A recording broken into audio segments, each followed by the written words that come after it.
Welcome to the Think Fitness Life podcast, where we bring the mind, body, and gym together so you can improve your health, increase performance, and live your best life. For more information, visit thinkfitnesslife.com. Here are your hosts, Matt Gluckman and Eric Menchie. Our next guest is Obadike, who is a Hollywood trainer to a lot of public figures, including Morris Cheshunt, Steve Harvey, and ESPN Analyst Stephen A. He has helped Morris lose 30 pounds in 12 weeks. He has written columns for bodybuilding.com. He has been recognized by Dr. Oz as one of the six most influential fitness experts today.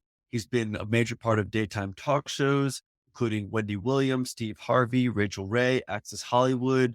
The man's been all over the place. He continually writes for different lifestyle and fitness magazines, and we had the honor to get to dive into how he got started with this industry, the different aspects that he involves himself in. We talked about the fitness routines of the celebrities, and we talk about the controversial topic of people taking synthetic testosterone for assistance and people who aren't, and more in this episode. And I'm excited to bring you this interview with Obadike.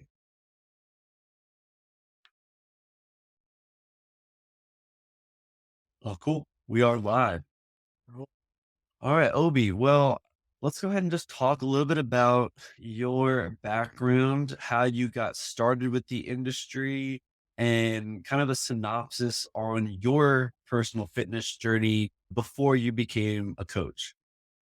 Sure. So I played sports in high school and college, basketball, ran track. And how I got into fitness was just trying to shape my body because I was a naturally ectomorph, skinny guy. So I was really. You don't look like that now. Well, yeah. Well, that's a lot of time and effort over a lot of time and years of building and building and building. So it took a lot of time. And I think a lot of times what motivates us is if we get any type of negativity. So, when you're either underdeveloped or either extremely thin or overweight or whatever, and you're not happy with yourself, or you don't think you look that great, you might get comments and negativity from the opposite sex. So that motivated me to shape my body when I got into playing sports, when I got into college, I was on a track scholarship. So Nice. I was really just motivated. I got really enamored with being able to shape my body, just the exercise science aspect. And so I was always enamored with it. It was always like a hobby, but I was always curious about how can I go about making this a career. So I didn't really get into fitness immediately as a career. Once I got out of college, I worked a regular job in satellite communications coming out of college, and I did kind of the fitness thing part-time, training people on the side. And I think it got to the point where my hobby really became like, it started to kind of dominate, my regular job. And so I was just trying to figure out how I could get into fitness and make a living. I think that's always the hard part, is because you don't want to be a trainer. At least for me, I still don't even see myself as a trainer, see myself as a health and wellness entrepreneur, health and wellness expert, because I think if you're a trainer, you're just someone who just trains someone at the gym and you train 12, 14, 15 hours a day.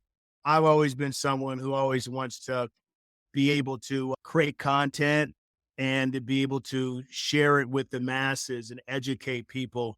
And so I've been involved in a lot of different things with fitness, whether it was training celebrities, whether it was writing articles for magazines, top fitness magazine that I've written for, whether it was writing, having a regular column with bodybuilding.com. I had a top bodybuilding.com column for many years, whether it was having a column in a top fitness magazine, whether it was gracing a magazine cover. So all of those things collectively gave me a lot of credibility, whether me being in shape, whether it's training celebrity for a movie and transforming them, whether it was creating an article that was published in some platform and it was highlighted and gave me a lot of, in fact, to be honest with you, the thing that gave me the biggest credibility was being a writer for like bodybuilding.com and different fitness magazines, more so than ever being on a magazine cover or even training a celebrity. So Yeah, yeah. with so the word influencer is kind of a weird word because it seems like it's almost so watered down now Yeah. where I don't even like that word, and I don't even appreciate anyone using that word with me because I kind of consider it an insult. I think Right, right, like an influencer is different than an actual expert. right.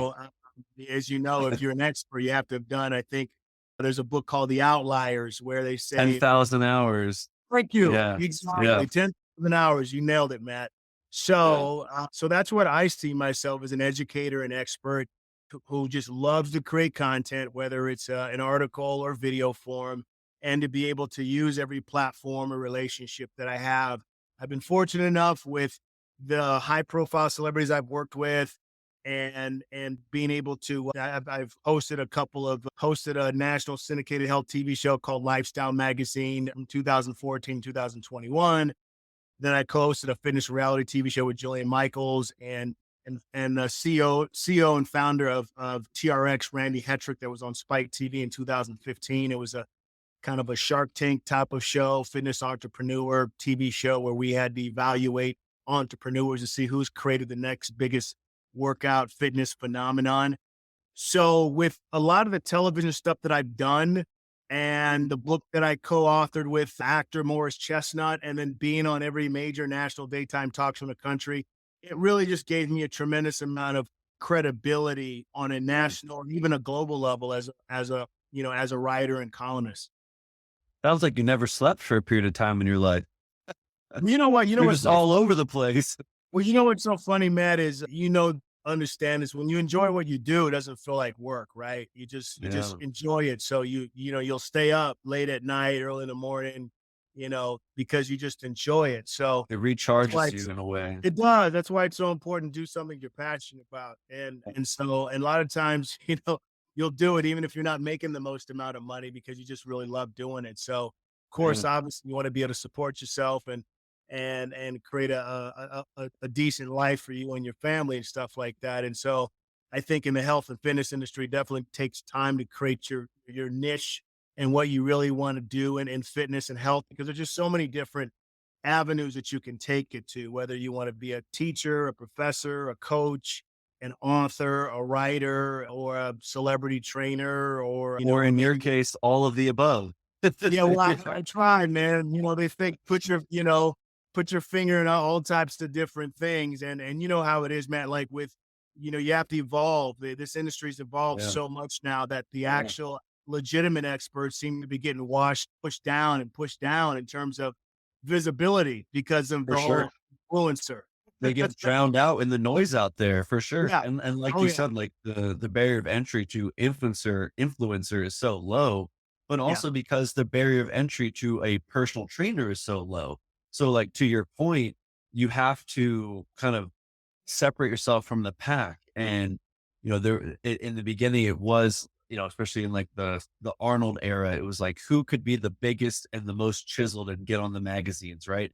And the protein natural supplement at the time was everyone was taking testosterone. If you weren't going to be able to compete. It's like if, everyone in your class has last year's exam and you choose not to look at it, then you're just doing yourself a disservice. But Right. when everyone else zigs, other people zag, and I can appreciate your kind of direction in terms of wanting to make a lasting impact in the right manner with becoming an author and finding other ways to educate the public other than just trying to compete for the best picture, although you have done that as well on the magazine cover. I want to cycle back really quick. What did you run in track?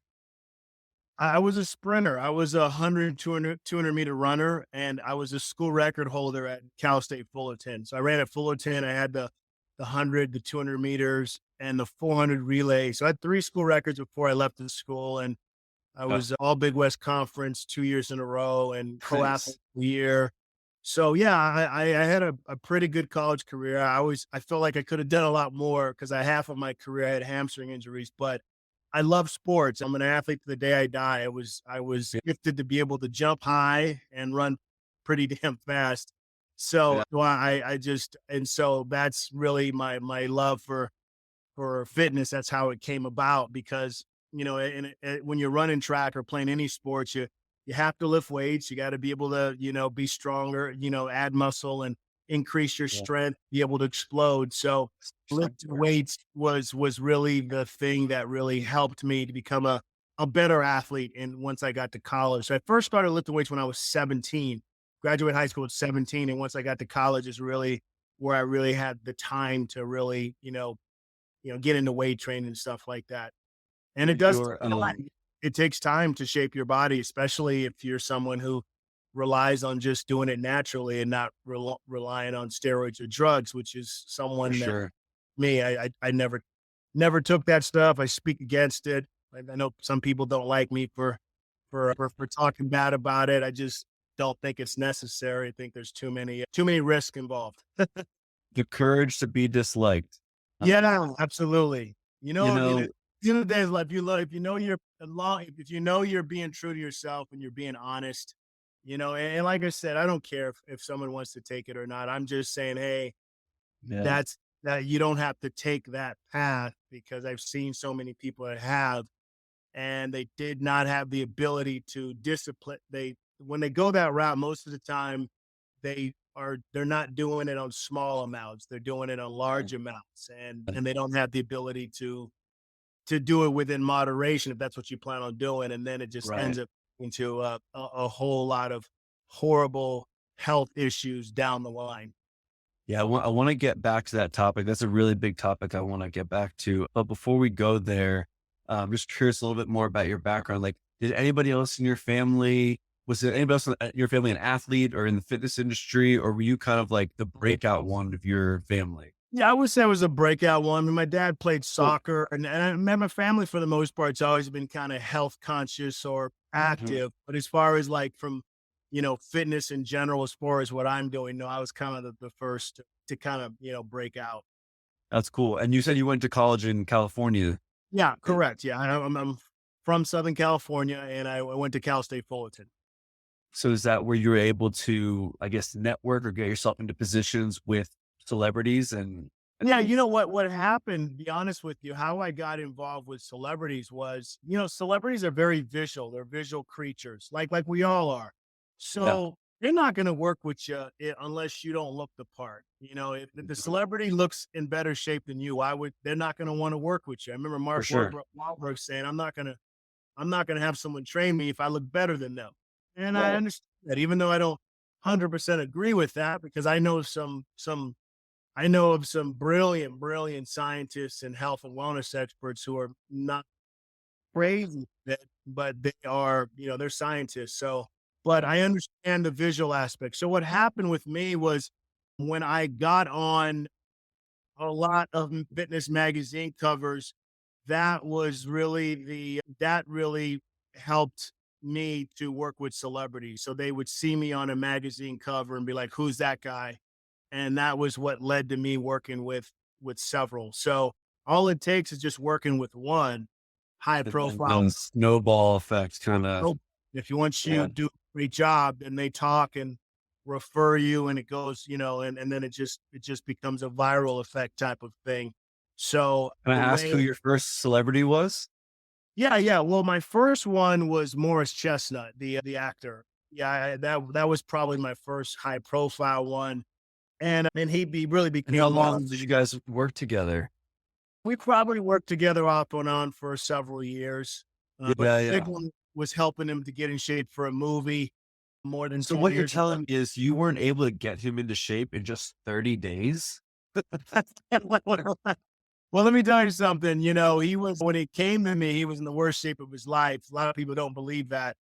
And I remember they gave me an impossible task of trying to strip 30 pounds off of his body in 90 days, which is not that easy Yeah. because Or really healthy, right? Yeah. it's not really healthy because, they say what 1 to 2 pounds per week is kind of the healthy weight loss or whatever. So with that, we had to really, do a lot of extreme dieting and a lot of cardio. But fortunately, he was only in his early 40s at the time. And I was able to strip him of 33 pounds off his body in Nice. 12 weeks without any fat burners at all. Just, just Yeah. through food, you know? I love it. I love it. Yeah. And kind of speaking to what you were talking about, like having to, like the nature of the beast of having to be able to look the part, but not make it so toxic in a way. The line is don't trust a skinny chef. Well, you wouldn't trust an out of shape trainer, Right. But Yeah. well, let's get back to the testosterone talk because I think it's so critical. Like personally, I got in the industry to help people improve their health and fitness, and I was so baffled by all these people in these health and fitness magazines, like looking at them, thinking this guy's not going to make it past 50 because with all the stuff he's putting in his system, and it Right. just was so ass backwards. But and so not just celebrities, but humans in general are very visual people, right? And trying to connect the dots of like, okay, I know this is how you want to look, but you're making short-term decisions, testosterone or Anavar, Tren, D-ball, that could damage you in the long term. And as a moralistic person, as yourself, I can tell that, that's not something you would negotiate with. And especially when you're dealing with the pressures of the other people in the industry. Tell me, how many times did you have to kind of talk an actor out of going down that road? Yeah, I think there's probably pressure in the fitness industry, especially if you're doing fitness competitions and stuff like that, Mm. physique competitions. There is maybe that pressure of trying to to to go that route if you're stepping on a stage with people that are taking stuff. And there's probably that pressure of if you're trying to get as lean and shredded and as ripped as possible just to get on a magazine cover. I mean, I know of people point blank that that felt the need, they had to resort to drugs just to get on a magazine cover. They did not have the discipline enough to just, eat a certain way and put themselves in a deficit. They Yeah. had to get that extra help. And so for me, I'm thankful. I have a fear of putting anything synthetic in my body that I'm not familiar with. So thankfully, that anxiety and fear helped me to make the right conscious, health conscious decision. Mm.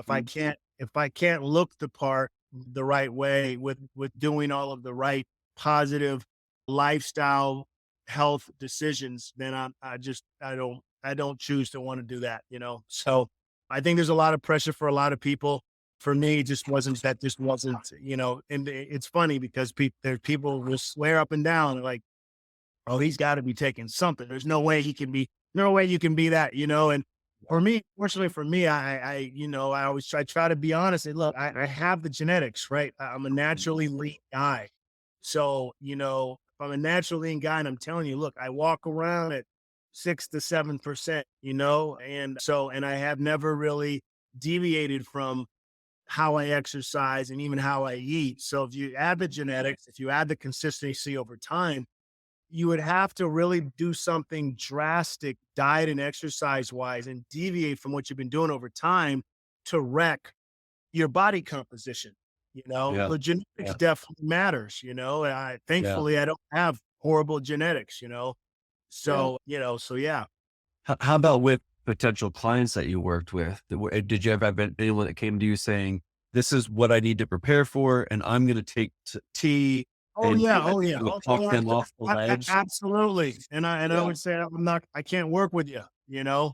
because I didn't Yeah. wanna Yeah. be associated with that. I don't wanna be associated with that. I Promoting don't know something that's I don't ultimately know unhealthy. and by the way, I don't know if I've ever worked with someone who may have done it, behind my back while I was Right. working with them. I Yeah. can't I'm not living with them, especially if you're working with them online. A lot of times if you're working with someone, like, to get ready for a competition, it's most of the time it's online anyway, but I have had a couple people and I just kind of said, nah, that's not how I roll. Yeah. But fortunately now I don't really work with those type of clients anymore. I don't really have a desire to want to help someone that's already in shape, and get from 12% to Right. 5%. Right. I don't nothing out of it. I'd rather work with someone that really needs help Yeah. and a Yeah. lot of times when you're working with competitors, physique competitors, it's a lot of stress that they give you. They're stressing every week and, oh, I'm not dropping this body fat enough. And it's just, And you it could feels feel like it. it feels like you're supporting like a narcissistic beast in the end of the day. You're Yeah, like, yeah, no, this it person's really, great. They have so many things to be grateful for, and all they can think about is how shitty like one striation looks like. You know what I oh mean? man. Let Yeah, me tell you something. When you're having to like when someone's sending you progress photos and someone's complaining about not having enough striations in one side, you're just like, okay, there's something wrong with this. yeah, for sure. And you're like, You I'm know? contributing to the bad side of this industry. Right, right, right. Right. Exactly. And so that's why I'm kind of against extreme dieting and extreme exercise. I'm really believing Yeah. in balance and being able to enjoy your life, eat a certain way, but you can still indulge. And that's kind of what I teach is the kind of the 80-20 rule, which is eating Love it. good, healthy percent of the time, 80%, and then being able to cheat and enjoy your life 20% of the time. You don't want Love to it. make where it feels so robotic and it feels like a job or a chore. Yeah. Yeah. So Well, that gets us into the next area I'd like to get into is just kind of the meat and potatoes of your exercise, nutrition, stress and sleep coaching when it comes to some of the best transformations that you've witnessed and people you've worked with. So for me, I'm a big believer of balance in the way you eat. So I'm not like the biggest advocate of keto, and I'm not against Mhm. anyone if keto works for them. But I For sure. believe in balance in your nutrients, in your carbs, your proteins, and your healthy fats. I don't believe in having a macronutrient that is so extremely low where it's affecting your energy levels and is affecting other levels in terms inside your human body.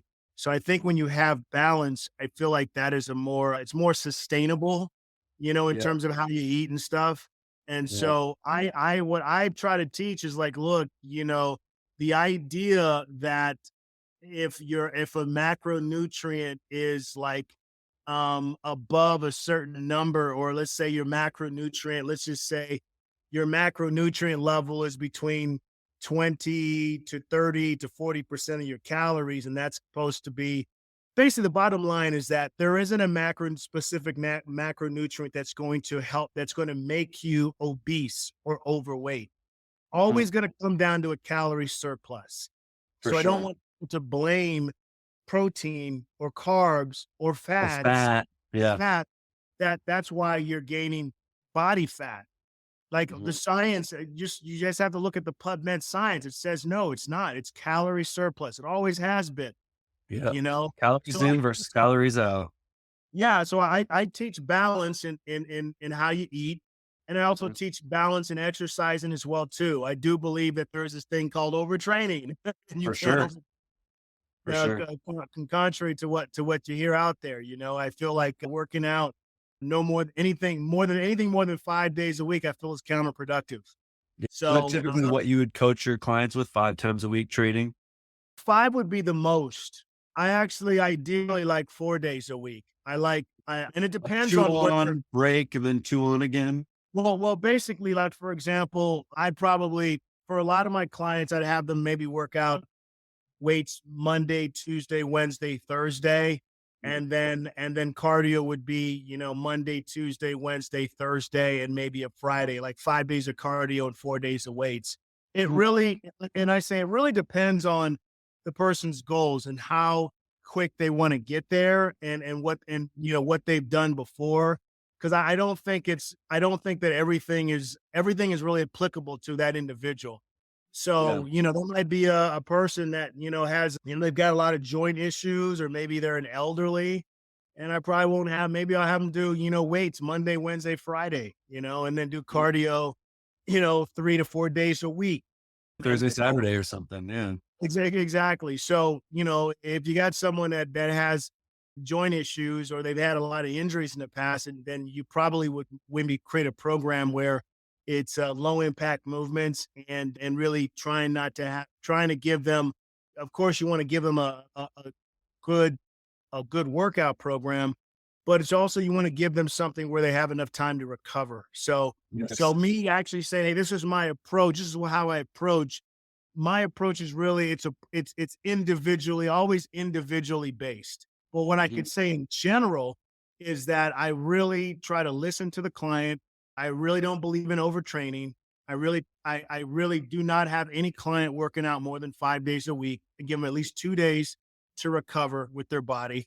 My approach is eating healthy 70-80% of the time, cheating within moderation. It's almost like you cheating would be treating yourself after you've eaten healthy in a healthy way throughout the week. I always believe from a nutrition perspective, given as many meal excuse me meal options as possible. I think that when you can, say these are the type of protein foods you can eat, these are the type of complex carbs you can eat, these are the types of fruits and vegetables.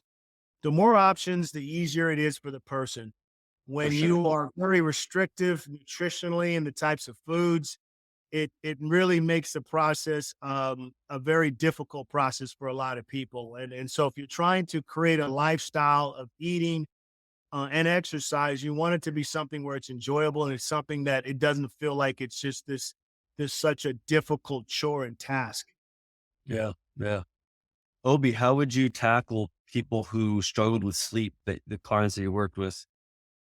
Yeah, you know what? That's it's so funny you mentioned that because I actually written articles about that, how important sleep is to your overall health. I do Yeah. believe that people that don't get enough sleep enough, they typically tend to snack late at night, and typically it leads to Or extra harder for weight them to gain. burn fat. Yeah, exactly. Harder for them to gain Absolutely, muscle. without a Harder to doubt. recover, to your point. Like if you're not recovering from your workout, the workout was pointless anyway. Right, right. So I think that if for someone that maybe has problems sleeping is number one. I think making sure that you're in an environment that is quiet, it's dark. Try not to drink any caffeine too late at night. That could really affect your sleep. So I'm definitely big on trying to get at least 7 to 8 hours of sleep a day for sure. I do think that if you don't get enough sleep, it will affect your activity levels. It'll Yeah. affect your energy levels without a doubt. I don't feel good when I know some people that are okay at 4 to 5 hours of sleep a day, which is that's just insane. Like Yeah. every time that's ever happened to me, I'm like, like throughout the half of the day, I'm like, my eyes are heavy. I'm like, I didn't want to take a nap, so I want to get Yeah. at No, least I try to get at least 7 hours of sleep. I believe in that too. I'm like Dr. Jekyll and Mr. Hyde between sleep and not sleep. It's a totally different ball game. What about stress? How would you tackle stress issues with your Yeah. clients? Sure. Well, it's so funny you mentioned that. I just created a meme yesterday that the best way to relieve stress and anxiety is exercise. Ooh, yeah. Well, the Yeah. stress and anxiety will kill you, man. It will destroy your health. And sometimes when you're stressed out and you have anxiety, if you have it bottled up, it will just really just destroy your inside. So Yeah. having an outlet like exercise, just being able to move or run or jog or lift weights is one of the best outlets to just relieve all that tension and relieve all that anxiety. And I'm not saying that that's whatever you're stressed about is going to go away, but you will feel a lot better because now you have an outlet to just release. It's almost like releasing a toxin. That's how I look at it when you're Yeah. exercising and working out. So I think that's the one of the best things you can do. Also, another thing that's also good to relieve stress is listening to music. Sometimes just listening to something that makes you feel good can help tremendously as well. Kind of get you out of that negative Oh headspace yeah. and Yeah. reevaluate to get you in a more Right. positive one that's better for your system. Because I think the quote is, and this is maybe in par with stress, but anger, it says anger is the acid that ruins the vein of the user, type of deal. So to your point, stress, anger, anxiety in general, anxiousness, it does more damage just going through our system, running through our nervous system like that, than if we can figure out a way to get out of that headspace. So I appreciate you being able to touch on that. Yeah. Let's, if you're all right with it, I want to do like a quick little Q&A in a way of some of the most, I guess, popular fitness transformations that we've seen on screen. I think the ones that come to mind are Hugh Jackman in Wolverine, Jake Gyllenhaal in Southpaw, and Liam Hemsworth as Thor. natural or not? Wolverine. So you want to go one by one? Wolverine? Yeah. With Wolverine, I don't think he took that much. I think Okay. that I think with Okay. Wolverine, because Hugh Jackman is he's a tall guy. He's a naturally thin guy. So He I had a think really good frame. he's always had a really, really good frame. What he did was that he just got super, super lean and shredded. So I personally think he probably just took like a cutter, probably took something to get really, really really, really dry and shredded. So I Suck think the it was fat and probably water away from his more from of a his hard, skin. more. I think it was more of a like a high powered diuretic, and then something that really got him really, really lean, besides just chicken and vegetables. And I'm not saying he didn't take chicken and vegetables. I think he probably did that. But Right. I think to get that vascular was, a little bit of help. But I don't think that he took that much, because his body frame it wasn't like he added any extra muscle. I think he just Right. dropped so much body fat and got That super, makes a lot super of sense. lean when I look at Yeah. it. Yeah. What about Jake Gyllenhaal in Southpaw? He was shredded. I mean, He he was was and absolutely big. he was Yeah. shredded and big, and what I would say is he got help. I don't Yeah. think I don't think he Yeah. was natural at all. I definitely Yeah. think he got help. I'd like to you want to believe that the person just did it through exercising and dieting and stuff like that. But when you see someone that is that vascular, that Right. veiny, and And I that know built, that big. that, yeah, exactly, without a doubt. Like a lot of times when you get that vascular and that veiny, like I know people that have done it for a show, and then all of a sudden, after show is over, they're done, because you can't stay there. You can't stay in that state for too long. You know what I Right. mean? It's very dangerous. So, he's in that state for like the entire time he's shooting. You know what I mean? His body is just like it's like begging for for food. I just saw something. I saw a video of Stallone. It's an old video clip of Stallone when he got ready for Rocky 3 when he was shredded, and he said he consumed about 1,100 calories a day. Yeah, I feel like he would look way more depleted than he did. Yeah, yeah, yeah. So And I think what happens, I don't think he ate much food, but I also think that, he got help too. I yeah, think we all know that, to help everything uh, stay fuller looking. absolutely without a doubt, I mean, That's why I wasn't gonna go back and ask about any of the older generation, because I already kind of know the answer, and everyone else sure, should already kind of know the answer, because right. they were freaks in terms of their size, and it was nuanced. It was so like nuanced at the time, It wasn't considered like kind of this taboo thing nowadays where, people try to hide it but still do it anyway. I have two other questions to ask. Liam Hemsworth in Thor, Is it health or Liam or no Chris? health? You mean Chris, right? Yes, sorry. Yeah, Chris Hemsworth. Chris. Yeah, well, yeah, I think the first one I would say is probably questionable. He may have done it naturally. I didn't think he was that big in the Yeah, first one. but But I then the think later Thors, yeah, I think the last two, well, there's no doubt about it. he Like was huge. he was huge, huge, Yeah, vascular. Because if you look at pictures when he's natural, he's a tall guy, but he's not that big. He's a tall, thin guy, right. and he's got a pretty decent shape, but that's just not his body type. I've seen him when he's natural, and he's not. It's not. I don't want to be mean, but at least for No, me, in my eye, it's not really that impressive. He looks like a tall, athletic, you know, thin, fit guy, but yeah, nothing where you're going to be like, doing a double take from a body composition perspective. So no, he right. was huge. He was Yeah. massive, huge. There was a lot of chemicals going on there, without a doubt. And what about the Cast 300? You know what? I'll be honest, I never watched that movie, Okay. Because they I had this saw. iconic like 300 workout, which was apparently what everyone was started to do when that movie came out. Because they're like, I want to look like those Right, guys. right, yeah. I mean, look, Gerard Butler looked amazing in that, you know what I mean? He Yeah, looked yeah, yeah. phenomenal in that. So, I He didn't don't. look like a freak. You know what I mean? He No, he just looked didn't. like He didn't look like a freak. I like I said. I think I never want to say that. Like, how to put? I never want to say put just a broad brush and say everybody in Hollywood does it, because I know everyone. I think it's just individually based. for sure. Like, for example, someone asked me, do you think Henry was on with Henry Cavill? And I said, I don't think he was. I actually think he was natural. Yeah. Because didn't when I saw still images of him when he was getting ready for the movie and what his body looked like, still images versus the screen, it looked attainable. Even though on Yeah. screen adds 15, 20 pounds on you, but his transformation wasn't really that crazy. And his trainer says he was natural. And I looked at his body and I literally just looked at and dissected. And I said, I could believe that. Yeah. He Yeah. didn't look, and he looked good. He looked phenomenal. And, especially especially in the Man of Steel.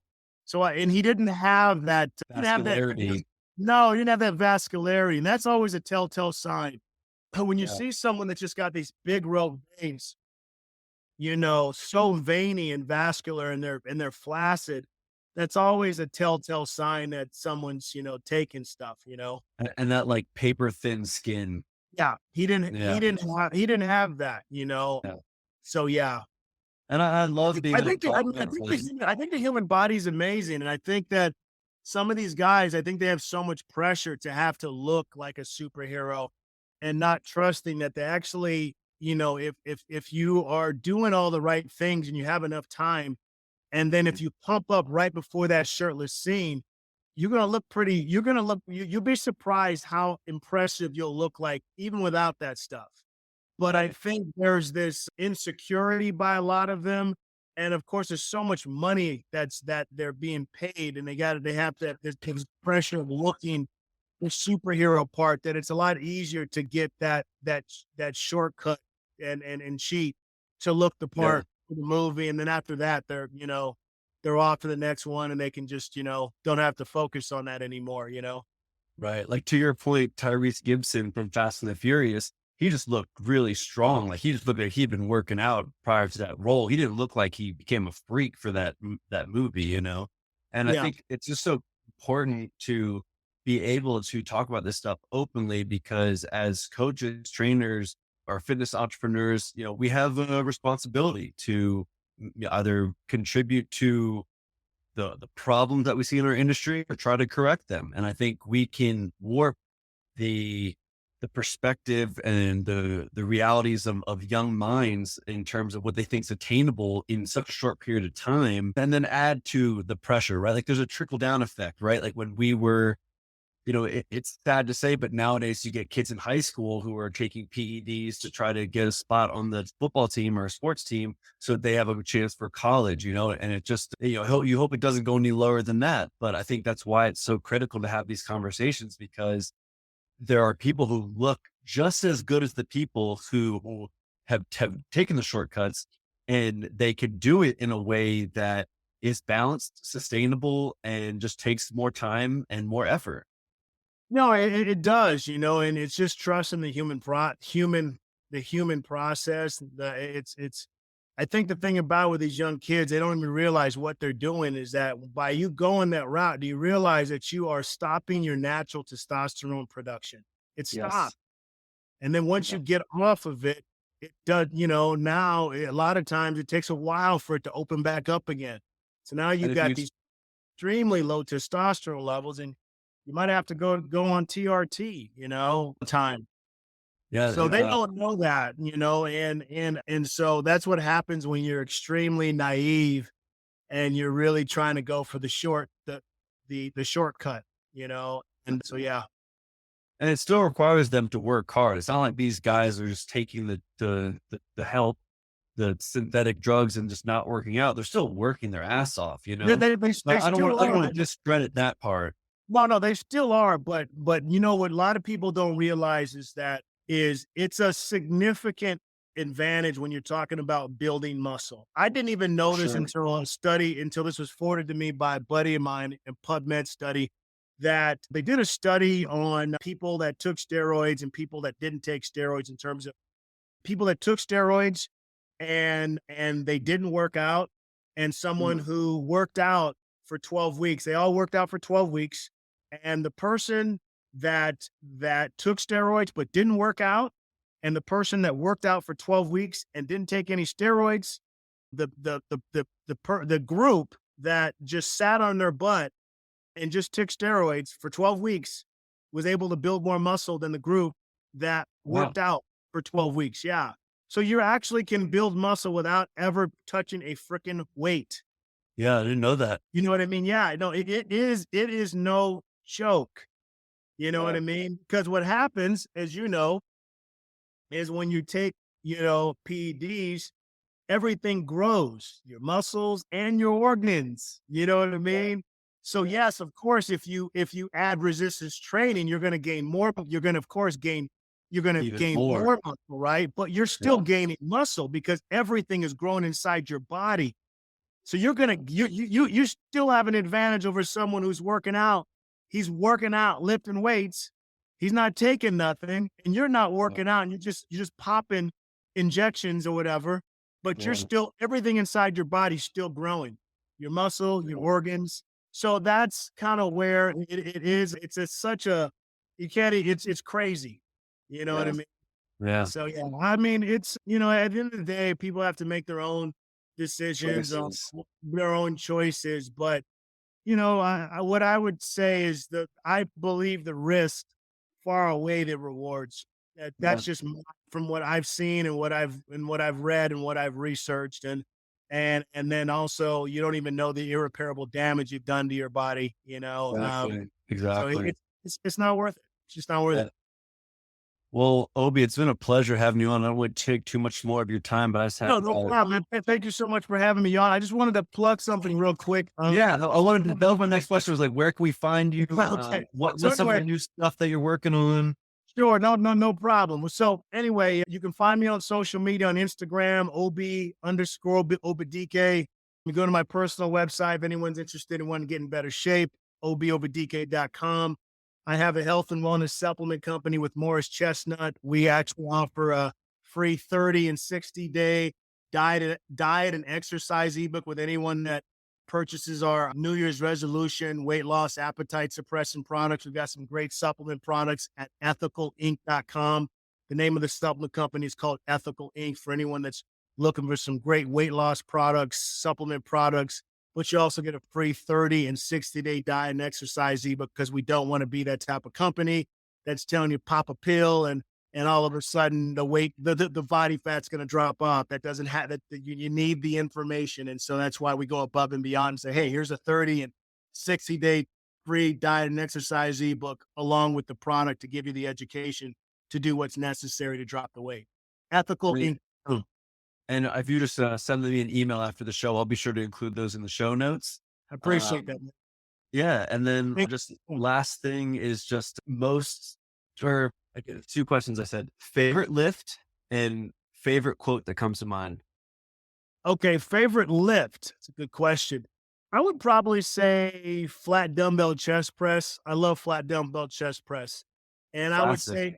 I would say favorite quote is, you can have all the money in the bank and have all of the knowledge in your head, but if you don't have the ability to share it and to influence the community and the world and your fellow human being, then it means absolutely nothing. And so the moral of that is that whatever you have, that you've gained, that you've been blessed with, whether it's been riches, whether it's been knowledge, education, anything that you're gifted at, I think it's so important to share with people and enrich their lives, because ultimately we're all trying to, the whole objective is just to have love for humanity. And if you see your fellow human being that's struggling or needs help, don't be afraid to help. I love it. And you've embodied that with your career. Obadike, everybody. Thank you so much for your time. And like I said, we'll be sure to include everything to get to his supplement company and his 30-day and 90-day program over in the show notes. Catch you guys next time. Thank you so much for having me on. I appreciate you. Please continue doing what you're doing, and much success to you, and stay blessed, my brother. Thank you so much. If you're ready to make steps towards improving your health or increasing your performance, Book a free 30-minute call today by visiting thinkfitnesslife.com.